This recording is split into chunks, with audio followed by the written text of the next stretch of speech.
Curious about what happens when you disable a web browser on your Android or iOS device?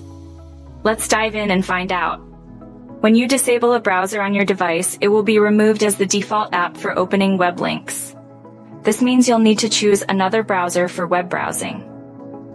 Disabling a browser won't impact other apps or functionalities unless specifically linked to the disabled browser. Plus, your browsing data and settings won't be deleted. Disabling specific browsers like Samsung Internet, Google Chrome, Opera, or Firefox will stop notifications, ads, and spam from websites you visited. Consider setting your preferred browser as the new default for opening web links or uninstalling the app if storage space is a concern.